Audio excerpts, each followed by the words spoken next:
A quiet man of God in a small, forgotten town, a man who had buried his own personal devil so deep he almost believed it was gone for good. But a pack of real-world devils came to his town, bringing fire and fear. They kicked in the door to his church, they spat on his altar, and in their arrogant, ignorant rage, they desecrated the one thing that held the ghost of his past. The town of Trinity Creek was a prayer answered in wood and stone. It wasn't a place of wealth or importance, it was a place of peace, nestled in a green, well-watered valley in the Colorado Territory. Its people were quiet, hardy folk ranchers, farmers, blacksmith, a general store owner who had come seeking refuge from the violent, chaotic world beyond the valley's protective embrace. At the very heart of this community, standing on a small rise overlooking the town, was the Chapel of the Holy Trinity. It wasn't an old, grand cathedral. It was a simple, beautiful structure, built with the hands of the very people who worshipped in it, from the timber they had felled and the stone they had quarried. It was their collective soul, given form, and its shepherd was Father Michael. To the people of Trinity Creek, Father Michael was a saint. He had arrived 10 years ago, a man gaunt and haunted, with eyes that had seen too much of the world's darkness. He had come with nothing but the simple black cassock on his back and a quiet, unshakable faith. It was he who had organized the building of the chapel, his own hands mixing the mortar and setting the stones. He was more than their priest, he was their confidant, their counselor, their friend. He was a man of profound, gentle compassion, his voice a low, soothing balm in times of trouble, his hands, though scarred and calloused, always ready to help a neighbor in need. But in the dead of night, when the town was asleep and the ghosts of his past came to visit, Father Michael was another man. In his nightmares, he was not in a quiet chapel, but in the gaslight, hidden, and deadly underworld of New Orleans. He was not a priest. He was the archangel, the most feared and respected duelist and enforcer in the city's complex web of secret societies and criminal empires. He was a man who had lived by a code of cold, precise, and lethal honor, his custom-made dueling pistols the instruments of his terrible, beautiful art. And he would always dream of the night it all ended. The night a job had gone wrong. The night his perfect, surgical plan had resulted in a spray of stray bullets. The night he had knelt, his own fine clothes soaked in blood, over the bodies of an innocent woman and her small child, the unintended, unforgivable collateral damage of his violent life. That was the night the archangel had died, and the man who would become Father Michael had been born. A man who had fled the world to spend the rest of his life atoning for a sin he could never forgive. The threat to Trinity Creek arrived like a slow-moving sickness. A man named Caleb the Vulture Thorne had begun to consolidate his power in the territory. He was a land baron with the backing of the railroad, a man who used a private army of hired guns to acquire land through intimidation and murder. His shadow had been creeping closer to Trinity Creek for months. The first sign of the vulture's interest was a series of accidents. A rancher's prize bull found dead. A farmer's irrigation ditch mysteriously collapsing. The townspeople were scared. They came to Father Michael for guidance, and he offered them prayers and words of comfort, all the while a cold, familiar dread was beginning to stir in the pit of his own stomach. He recognized the pattern. It was the slow, methodical strangulation of a community, a tactic he had seen and used a lifetime ago. The breaking point came on a hot, dry afternoon. Thorne, tired of the town's stubborn refusal to sell, sent his second-in-command, a brutish, sneering man named Dutch, and a dozen of his thugs on a mission of terror. They were not to kill, not yet. They were to deliver a message. They rode into the peaceful, quiet town of Trinity Creek like a conquering army, their horses trampling the small gardens, their drunken shouts a sacrilege in the quiet air. They shot out the windows of the general store, they overturned the blacksmith's water trough, and they terrorized the townspeople, who fled into their homes, barring their doors. And then, their eyes fell upon the chapel on the hill. It was the symbol of the town's unity, of its spirit. To break the chapel would be to break the town. They rode up the hill, a pack of wolves approaching a sheep pen. Father Michael was inside, kneeling at the altar, praying for the strength and the wisdom to guide his flock through this new, terrible trial. He heard them coming, the thunder of their hoofbeats, their crude, ugly laughter. He stood, his face a mask of sorrowful resolve, and went to bar the heavy oak doors. He was one man, a man of peace. What could he do?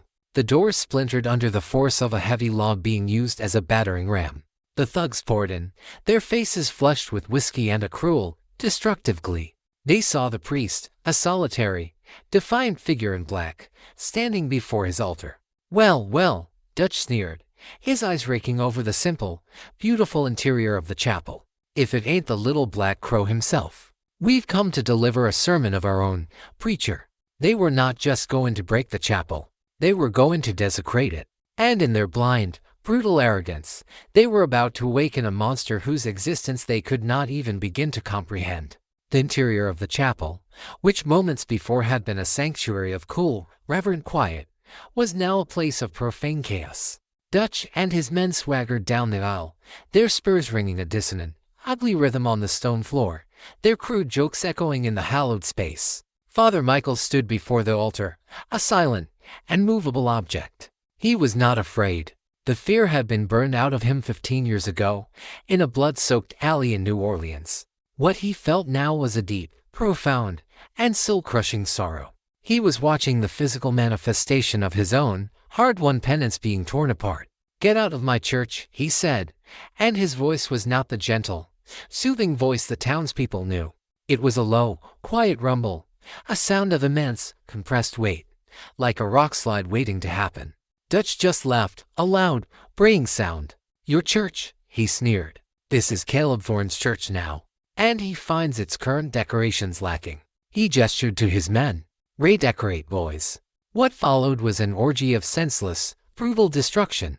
They overturned the pews, their heavy, hand-carved oak splintering on the stone floor. They smashed the beautiful, colored glass windows that the town's women had saved for months to purchase.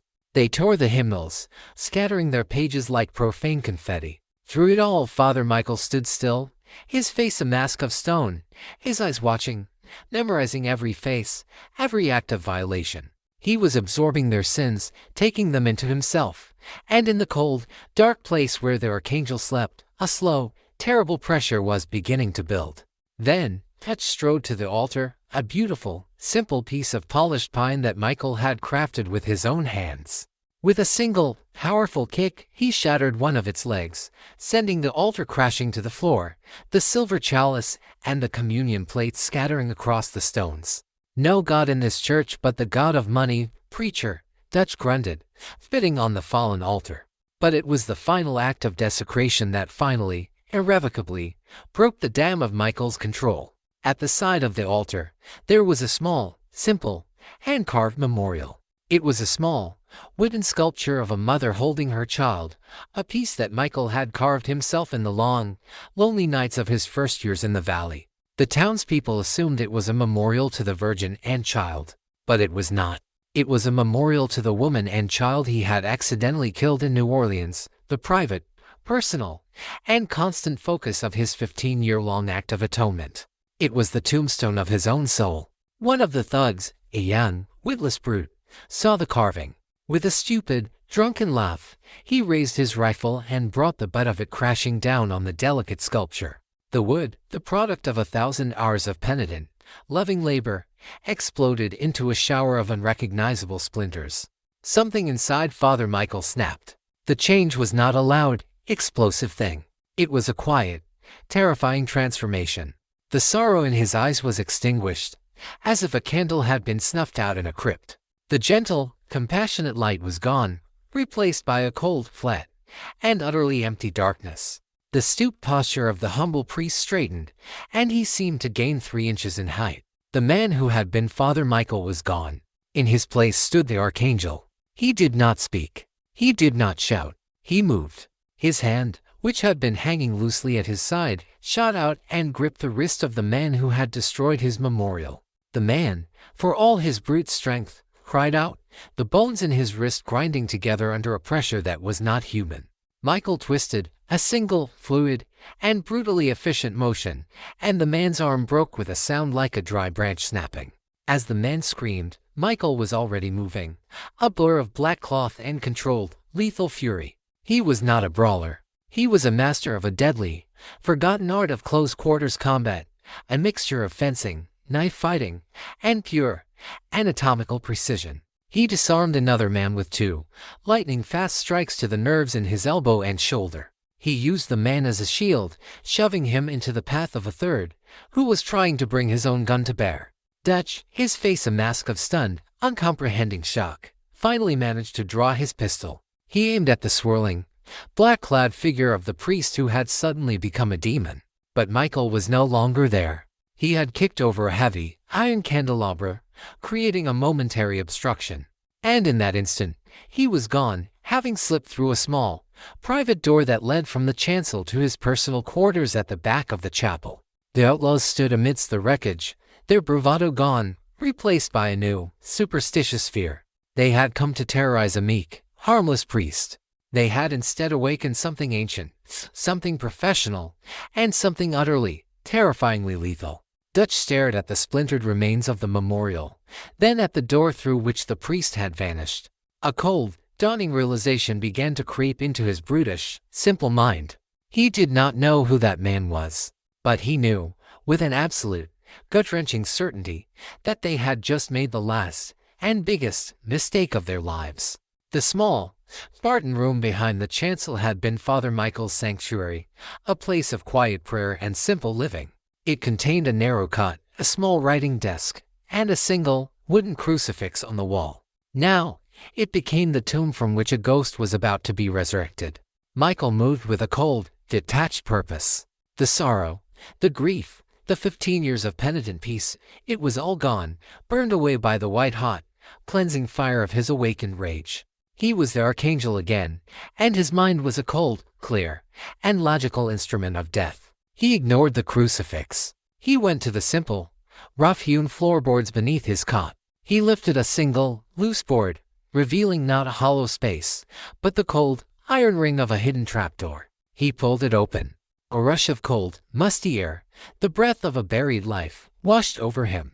He descended a short, stone staircase into a small, dry, and hidden root cellar, a crypt that held not preserves, but the perfectly preserved sins of his past. He lit a lantern.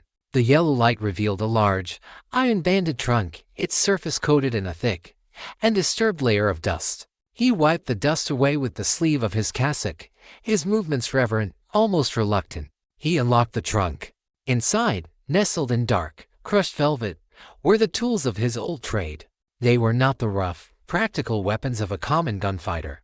They were the exquisite, custom-made instruments of a deadly artist. A matched pair of lawmen revolvers, the grape-shot revolvers of the Confederacy, each one a 9-shot, .40 pistol with a secondary, 16-gauge shotgun barrel. They were beautifully engraved, their ivory grips smooth and cool to the touch. They were the most formidable handguns of their time, a perfect blend of precision and brutal, overwhelming force. Beside them lay a gun belt, its leather a dark, rich cordovan, its twin holsters hanging at a sharp, aggressive cross-draw angle, a style favored by duelists and men who fought at close, intimate quarters. And there were other tools. A slim, perfectly balanced stiletto, its blade as thin and as sharp as a surgeon's scalpel. A set of marked cards, their edges so subtly trimmed that only a master could read them. And a small, leather-bound book, its pages filled not with scripture, but with a complex, handwritten code, a list of names, places, and secrets that could topple empires. He stripped off the simple, black cassock of the priest, the uniform of his penance. Beneath it, he wore the simple, practical clothes of a traveler. He strapped on the gun belt, its familiar, heavy weight a strange and settling comfort. He checked the action of the lamets, their mechanisms moving with a smooth, well-oiled precision. He loaded them, not with the haste of a man preparing for a fight, but with the slow, deliberate care of a master preparing for a performance. When he emerged from the crypt, he was a different man.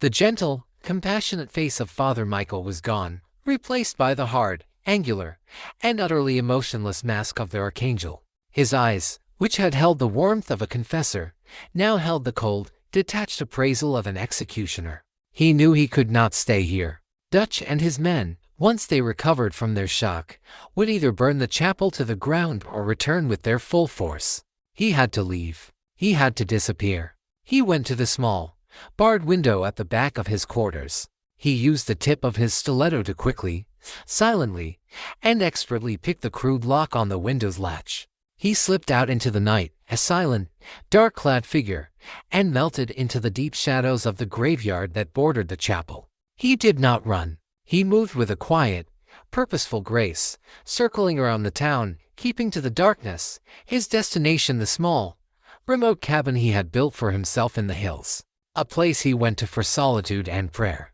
It would now become his war room. From a high ridge, he stopped and looked back at the town of Trinity Creek. He saw the torches of the Outlaws, a collection of angry, confused fireflies, gathered in the town square. He saw them sending riders out in a panicked, disorganized search. They were looking for a priest, a frightened, helpless man who had, in a moment of desperate rage, gotten lucky. They had no idea who they had just unleashed. They had desecrated the altar of a man of God. But in doing so, they had just summoned a devil from their own bloody and half-forgotten history. And the archangel was now coming for them, not with prayers and forgiveness, but with a cold, precise, and utterly unforgiving judgment. The small cabin in the hills, once a place of quiet, spiritual retreat for Father Michael, was now the command post for the archangel. It was a simple, one-room structure, but it was strategically perfect. It was nestled in a thick grove of aspen, invisible from the valley below, and it offered a commanding view of the entire territory, including the main trails leading in and out of Trinity Creek. For 2 days, Michael did nothing but watch. He was a patient, meticulous predator, and his first priority was to understand his enemy. He watched the town through an old, brass spyglass. He saw the movements of Thorne's men. He saw their numbers, their routines, the state of their discipline which was poor, and the arrogance of their leaders. He saw the fear in the townspeople, the way they scurried from building to building, their faces pale and anxious. He saw the impotent rage of the local blacksmith, the quiet, desperate prayers of the women, and a cold, protective fury began to build in him. This was his flock, and the wolves were in his fold. He knew he could not win a direct, conventional war. He was one man against nearly 2 dozen. He had to fight a different kind of war, a war of ghosts and whispers, a war of the mind. His first target was not the men, but their supply line. Trinity Creek was an isolated town, and Thorne's army, for all its bluster, had a logistical weakness. They were being supplied by a single, weekly wagon that came from a larger, more corrupt town to the east, a place called Purgatory's Gate. Michael waited. On the 3rd day, he saw it, the dust cloud of the approaching wagon. It was a large, heavy-laden wagon, pulled by a team of 4 mules, and guarded by 3 of Thorne's men. He did not plan a simple ambush. That was the work of a common highwayman. He planned an execution, a lesson. He chose his ground with a strategist's care, a narrow, rocky pass about 5 miles from the town. He did not attack the wagon on the trail. He let it pass.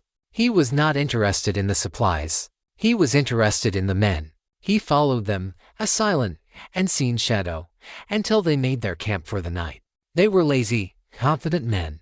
They built a large, cheerful fire, posted a single, inattentive sentry, and broke out a bottle of whiskey. Michael waited until the dead of night, until the moon was down and the whiskey had done its work. He moved with a silence that was a thing of art. He was a whisper of death in the darkness. He took the sentry first, a single, silent, and final strike from behind with the hilt of his limit.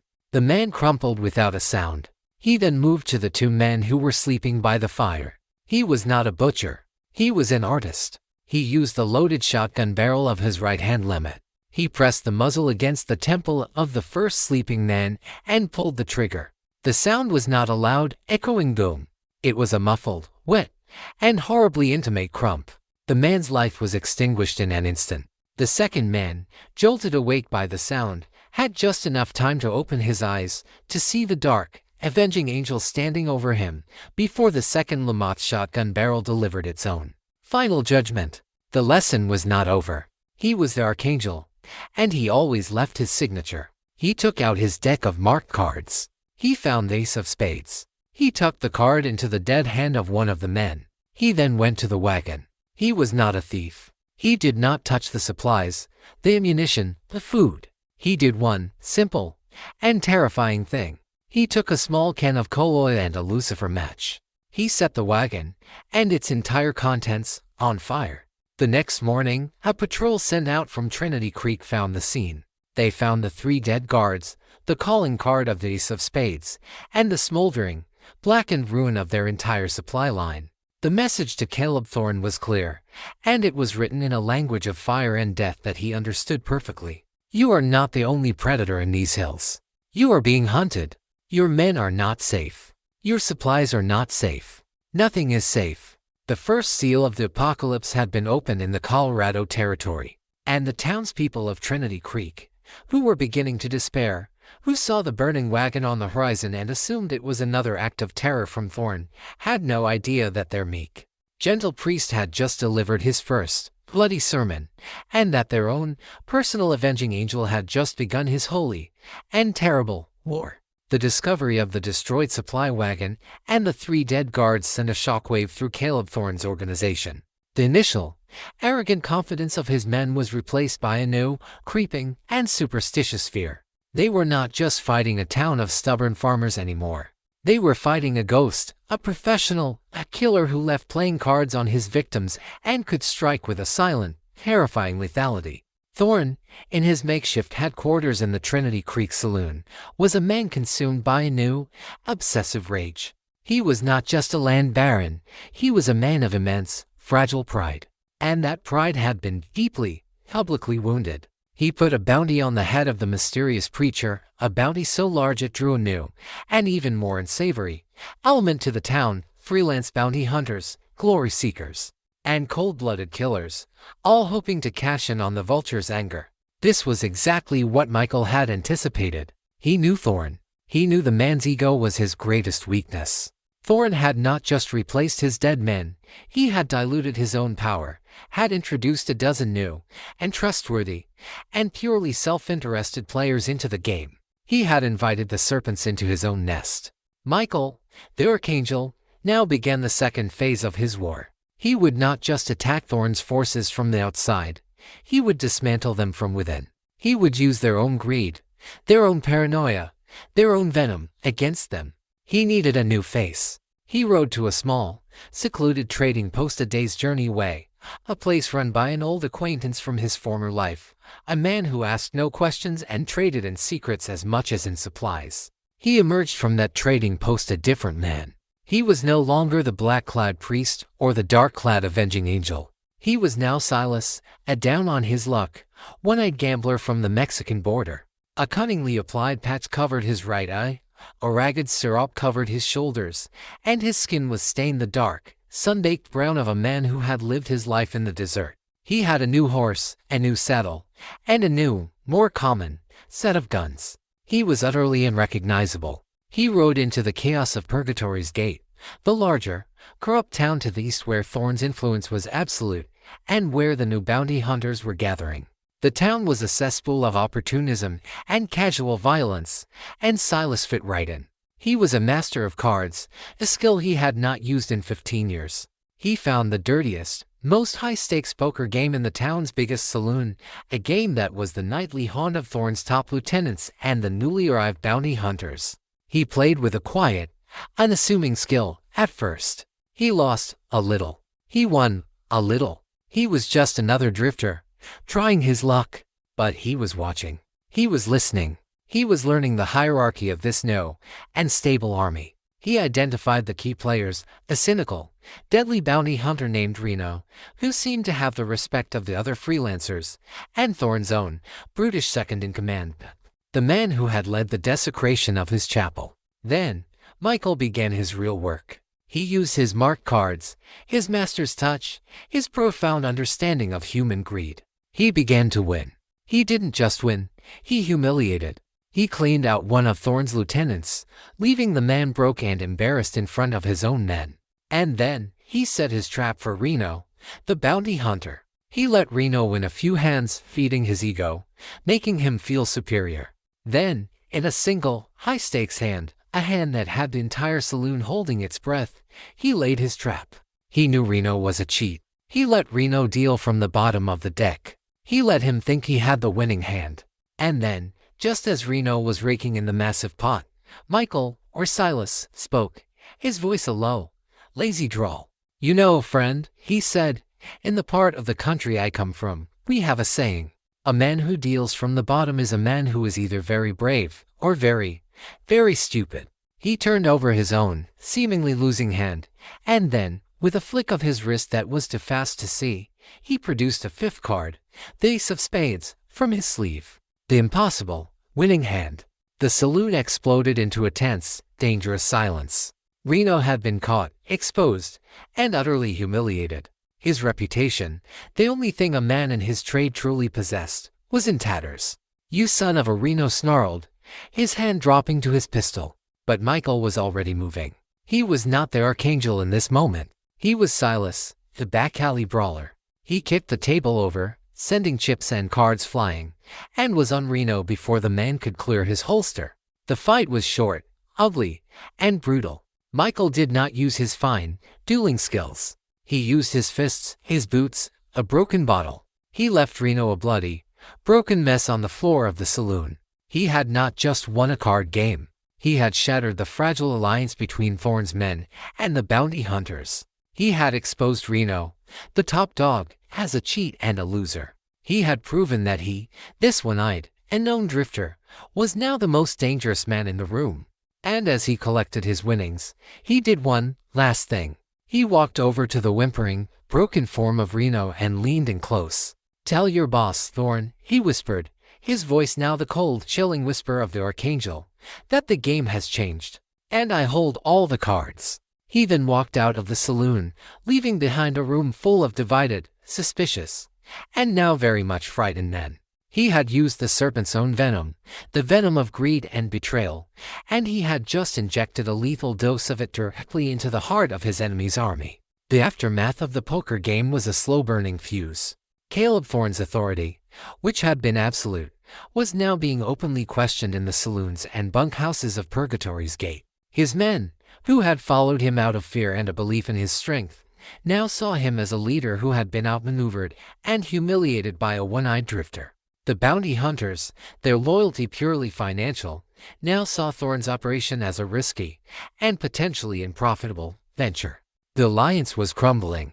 Michael, still in his guise as the gambler Silas, fanned the flames. He used his winnings from the poker game to buy rounds of drinks for the disgruntled bounty hunters, to listen to their grievances, to plant seeds of doubt. He became a confidant, a sympathetic ear, a man who understood their pragmatic, mercenary code. His primary target was the now disgraced bounty hunter, Reno. He found the man nursing his wounds and his pride in a cheap, back alley brothel. Reno was a man consumed by a new, burning hatred, a hatred that was now directed not at the mysterious preacher, but at Caleb Thorne. "He set me up," Reno snarled, his voice a low, venomous whisper. "Thorne. He knew that one-eyed bastard was a shark. He let me get taken down. He wanted to make an example of me, to show all you freelancers who was really in charge." Michael, sitting across from him in the dimly lit, perfume-scented room, just nodded sympathetically. "A man like Thorne," he said, his voice a conspiratorial murmur, "he doesn't have partners. He only has tools. And when a tool is no longer useful, he discards it." He then made his play. It was a bold, dangerous, and utterly brilliant gambit. He offered Reno an unholy alliance. "Thorne has a weakness," Michael whispered, leaning in close. "He has a secret, a past, and I know what it is." He spun a tale, a masterful work of fiction woven with threads of truth he had gleaned from his time as a confessor and his observations of the criminal underworld. He told Reno that he, Silas, had once ridden with a gang that had been betrayed by Thorne. He told him of a hidden stash of gold, a treasure that Thorne had stolen and hidden years ago, a treasure whose location was known only to him. "The preacher," Michael continued, "he's not a priest. He's an old partner of Thorne's, a man Thorne also betrayed. He's not after justice. He's after the gold. He's trying to scare Thorne out of the territory so he can claim it for himself." It was a perfect lie. It explained Michael's own, seemingly supernatural skills. And it spoke to the one, true God that men like Reno worshipped agreed. "I want revenge on Thorne," Michael said, his one good eye burning with a convincing, cold fire. "And I want my share of that gold." "You want your reputation back," You want to be the man who brought down the great Caleb Thorne. We want the same thing. We should work together. He proposed a plan. A mutiny. They would turn Thorne's own men against him. They would use the bounty hunters, who were already on the verge of rebellion. They would corner Thorne, force him to reveal the location of the hidden gold, and then they would divide the spoils. Reno, his mind clouded by a mixture of hatred, greed, and a desperate desire to reclaim his lost honor, took the bait. The unholy alliance was formed. While Michael was working his poison in Purgatory's gate, the town of Trinity Creek was undergoing its own, quiet transformation.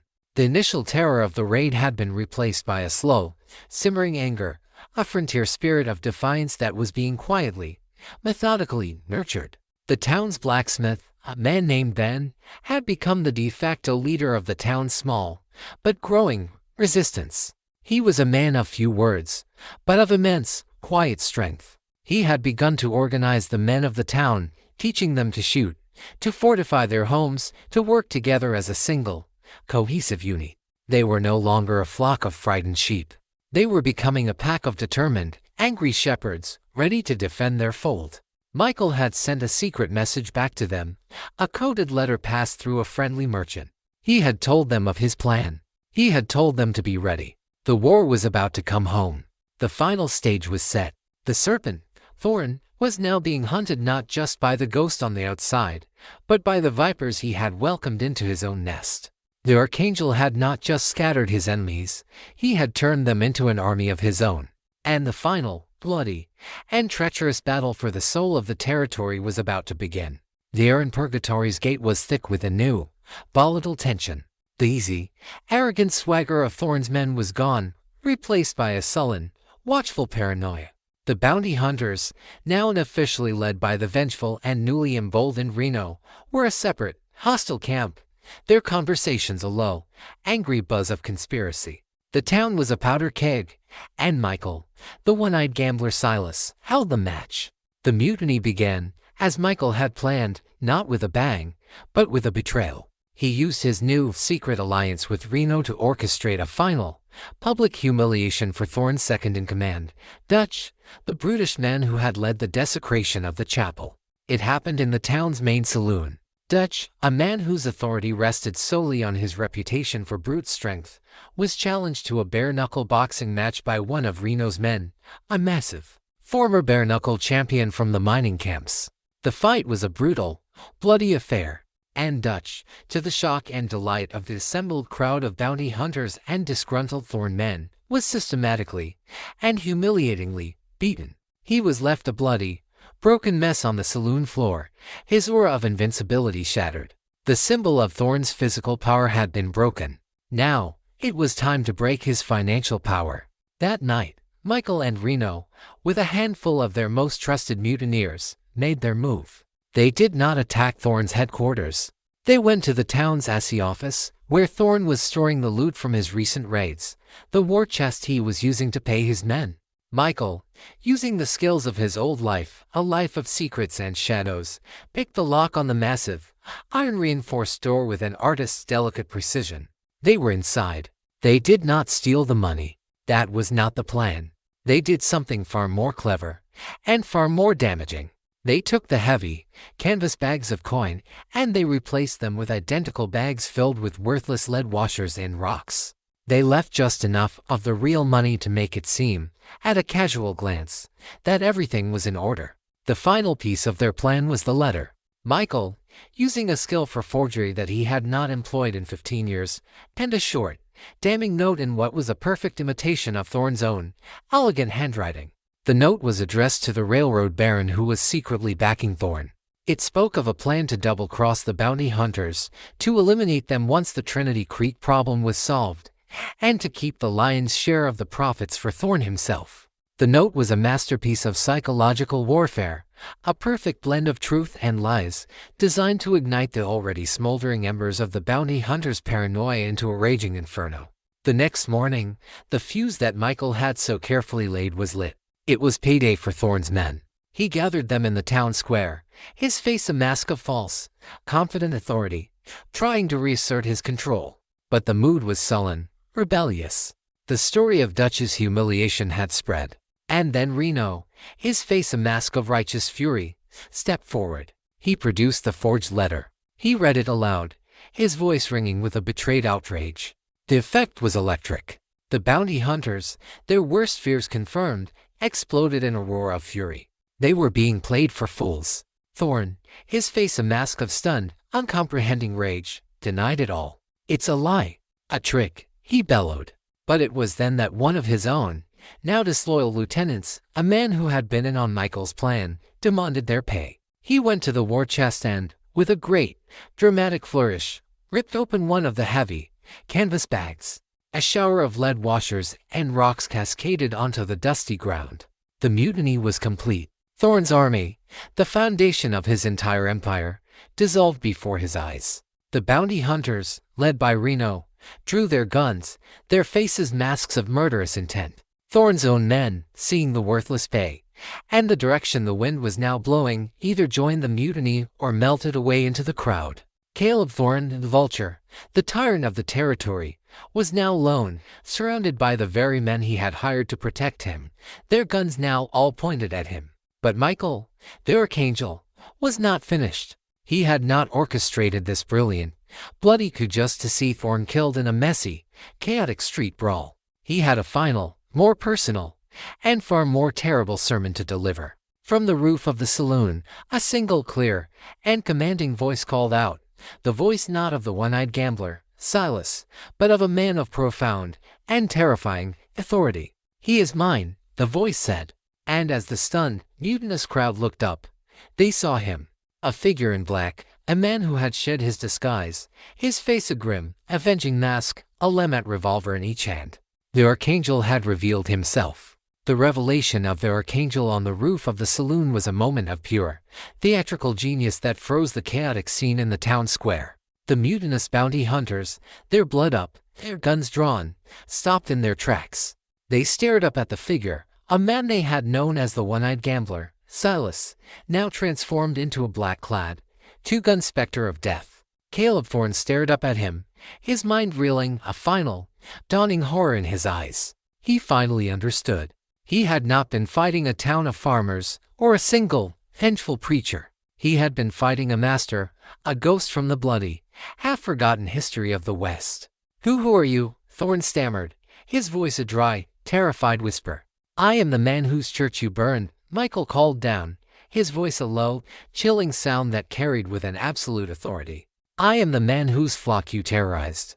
And I am the man who has come to deliver your final judgment." He fired one of his lemets into the air. The roar of the massive pistol was a deafening, declarative thunderclap. It was not an attack. It was a claiming of ownership. "This man belongs to me." Reno, his face a mixture of awe and a new, dawning fear of the man who had been his co-conspirator, lowered his own pistol. He understood. This was no longer about money, or about a mutiny. This was something older, something more personal. Michael descended from the roof, not by a ladder, but by leaping to the wooden awning below, and then dropping to the street, a movement of fluid, athletic grace. He walked through the parted, silent crowd of outlaws, his eyes never leaving Thorn's.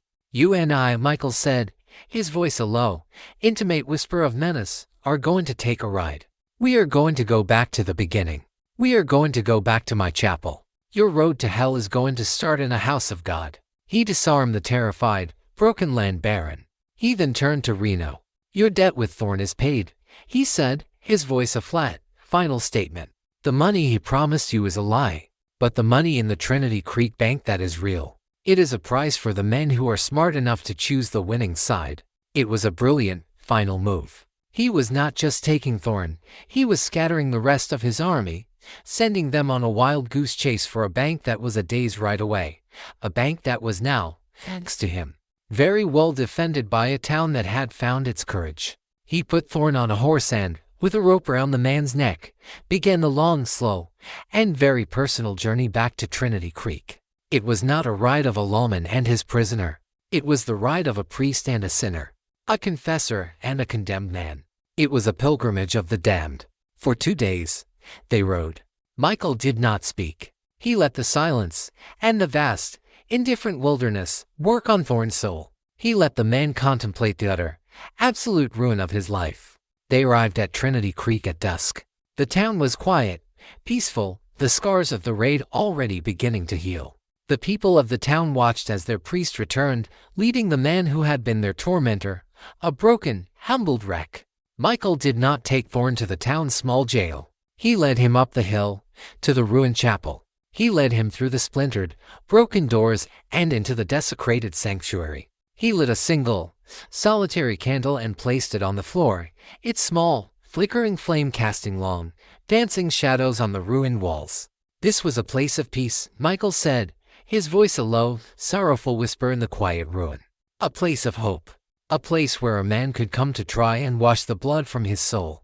And you and your men, you turned it into a tomb. He looked at Thorn, his eyes holding not the cold fire of the killer, but the deep, profound, and weary sadness of a man who has seen too much of the world's darkness. "I'm going to give you a choice, Caleb Thorn," he said. "A choice I was never given. You can face the judgment of the law. The town will send for a marshal. You will be tried. You will be hanged. A quick, clean, and legal end." He paused, his gaze intense, seeming to pierce right through to the man's shriveled, blackened soul. "Or you can face the judgment of God. You can kneel here, in this place you have defiled. You can confess your sins. You can ask for forgiveness. And you can pray that He is more merciful than I am." It was the ultimate, final sermon. He was offering his enemy not a bullet, not a blade, but a chance. A single, fragile, and utterly unexpected chance at redemption. The archangel, the killer, was gone. In his place stood Father Michael, the priest. And he was making one final, desperate attempt to save not just Thorn's soul, but his own.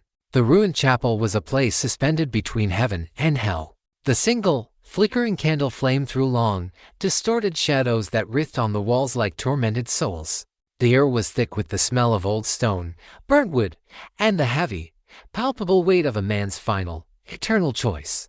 Caleb Thorn stared at the priest, his mind, which had been a whirlwind of terror and rage, now a place of stunned, silent confusion. He had expected a bullet. He had expected a knife. He had expected a brutal, violent end. He had not expected this.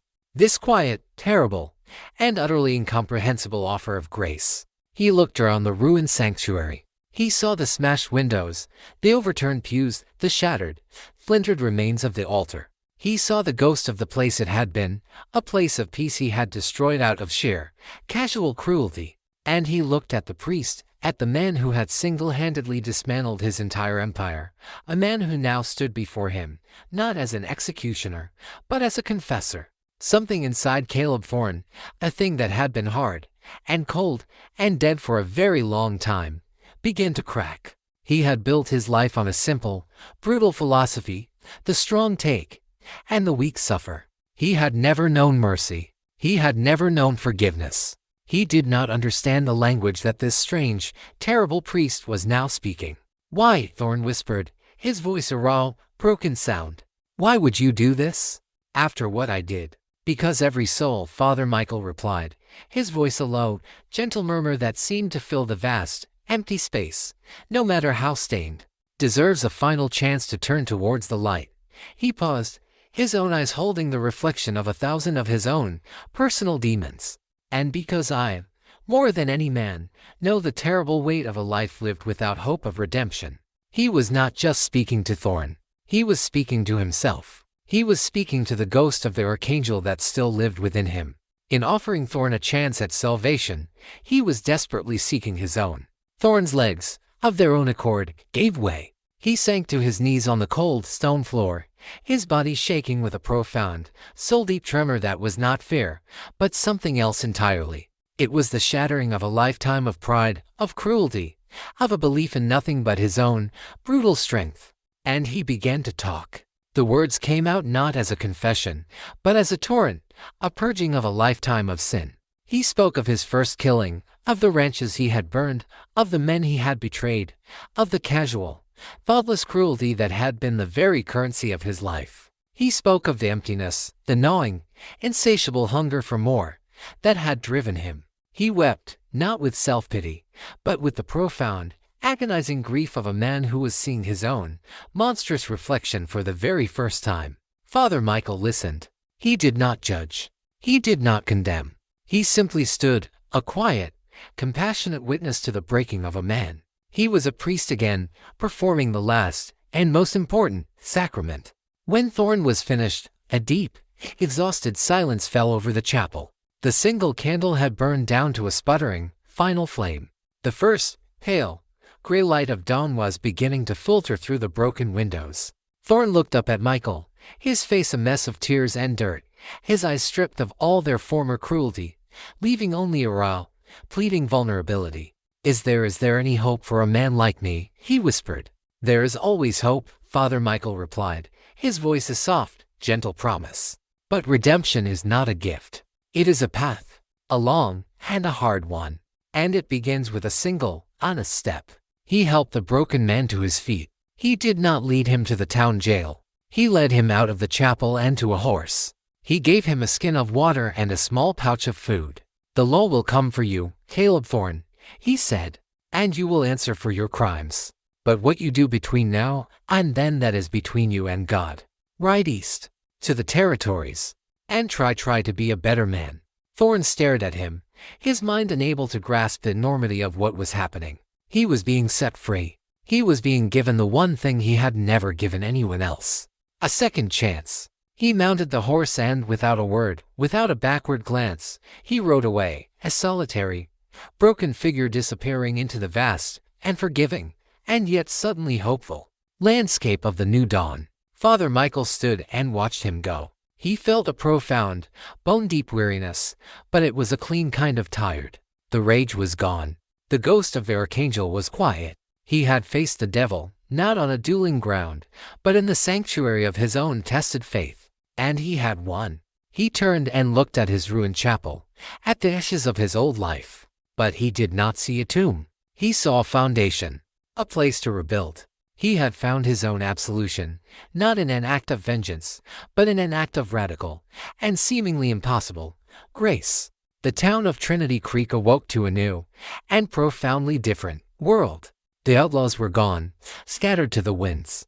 Their tormentor, Caleb Thorn, had vanished, a ghost on the wind. And their quiet, gentle priest, who had been revealed as something more, something terrible and something magnificent, was once again just Father Michael. The story of what had happened in the ruined chapel that night was a story that only he knew, a final, sacred confession that would remain locked in the sanctity of his own, newly cleansed soul.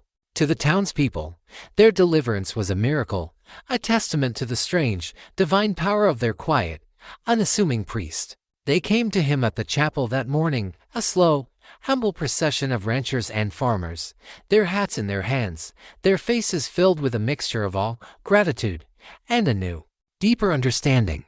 They stood amidst the wreckage of their church, the physical evidence of the battle that had been fought for their souls. "Father," the blacksmith, Ben said, his voice a low, humble rumble, we don't know what to say, how to thank you." Father Michael looked at the faces of his flock, his family. He saw the strength in their eyes, the resilience that had been forged in the fire of their shared ordeal. "You do not thank me," he said, his voice the gentle, soothing balm they had always known. "You thank God. And you thank the courage you found within yourselves." He looked around at the ruined chapel. "And now we rebuild. Together." The rebuilding of the chapel of the Holy Trinity became the rebuilding of the town itself. It was an act of faith, of community, of a shared, defiant hope. The men of the town worked from sunup to sundown, their hammers and saws a new, joyful kind of prayer. The women brought food and water, their quiet, steady presence a testament to the enduring strength of the community. And at the heart of it all was Father Michael. He worked alongside them, his hands, which had so recently held the instruments of death, now once again holding the tools of creation. He lifted the heavy timbers, he mixed the mortar, he set the stones. And in the hard, physical labor, he found his own final, and most profound penance. He was no longer a man haunted by a ghost. He had faced his monster, had embraced it, had used its terrible strength for a good and righteous purpose, and then, in a final act of will and of faith, he had let it go. He had found a way to integrate the two halves of his soul, the sinner and the saint, the archangel and the priest. He was whole again. One evening, a month later, they finished their work. The chapel stood on the hill, new and strong, its fresh-cut pine smelling of promise, its new windows ready to catch the light of a new day. They had not just rebuilt it as it was. They had built it stronger, its foundations deeper, its timbers more sure, just like the town itself. That night, the entire town gathered in the new chapel. It was not for a formal service. It was for a quiet, shared moment of gratitude. The room was lit by 100 candles, their warm, gentle light a soft, welcoming glow. Father Michael stood before the new altar, a beautiful, simple piece of oak that he and the blacksmith had crafted together. He looked out at the faces of his people, his flock, his family, and he saw not a town of frightened, broken survivors. He saw a community of strong, proud, and resilient souls. He did not preach a sermon of fire and brimstone. He spoke of forgiveness. He spoke of second chances. He spoke of the grace that can be found in the ashes of a broken life. And he spoke of hope. As he spoke, the last, golden light of the setting sun streamed through the new windows, illuminating his face. And in his eyes, there was no trace of the darkness, no hint of the ghost. There was only the deep, quiet, and unwavering peace of a man who had walked through the valley of the shadow of death, and had, at long last, found his way home. The monster was buried, the man was saved, and the town of Trinity Creek, and its quiet, remarkable priest, had found their own, hard-won, and very real, redemption.